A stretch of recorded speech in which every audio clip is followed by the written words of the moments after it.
One of my favorite things to see at Yellowstone is the bison.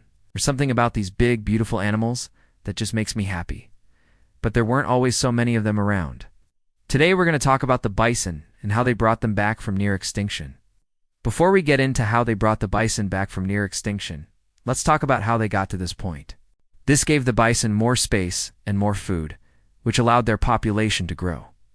Also, predators like wolves and bears help control the populations of other animals, which also helps the bison. During the 1930s, a severe drought hit the area and a lot of the bison died.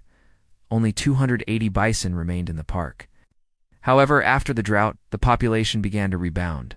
At one time, there were hundreds of thousands of bison in the area that we now call Yellowstone. This meant that the only place you could legally hunt bison was in national parks and national forests. This helped the bison population grow faster because fewer of them were being killed by hunters. By 1960, the bison population reached its goal of 3,000 animals. And today, there are more than 5,000 bison in Yellowstone. Of course, this was before it was a national park. White bark pine trees are an important food source for the bison. But white bark pines are dying off due to a disease called white pine blister rust. Thanks to the hard work of many people, bison now roam free in Yellowstone. So next time you're visiting the park, keep an eye out for these magnificent animals. If you want to learn more about the bison, visit our website. Click on the link below to find out how you can support the National Park Service mission to protect these animals and the parks they live in. Also, as more people visit the park, there's a greater chance of disease spreading among the bison. For example, bison can get brucellosis from elk. Elk are known to carry the disease, but bison are more susceptible to it.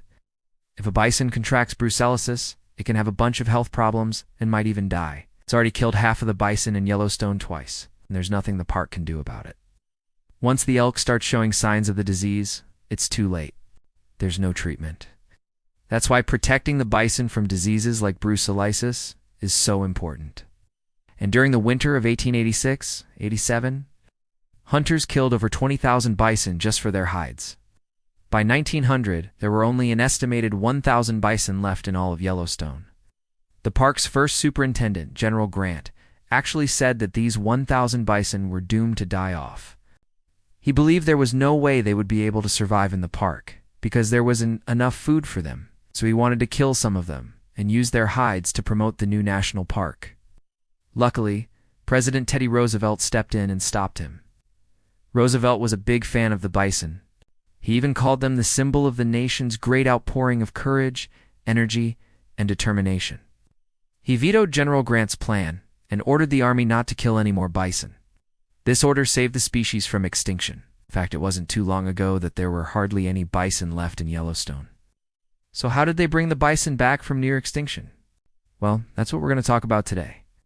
Hi, I'm here with Yellowstone National Park. After this, people started to realize that if they didn't do something to protect the bison, then they would go extinct. So in 1903, a group of private landowners and the government worked together to protect the bison. They created the American Bison Society, which raised money to buy bison and return them to their historic habitat. By 1913, the government purchased 180 bison from private ranches and returned them to Yellowstone. Then in 1915, the government purchased another 400 bison and placed them in the park.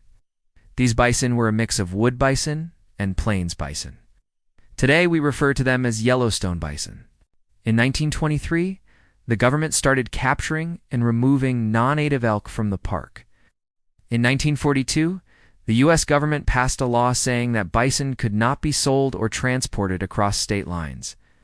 Now, even though they've made a remarkable comeback, they still face threats. Yellowstone National Park has one of the largest herds of bison in the world. Thank you for watching this video.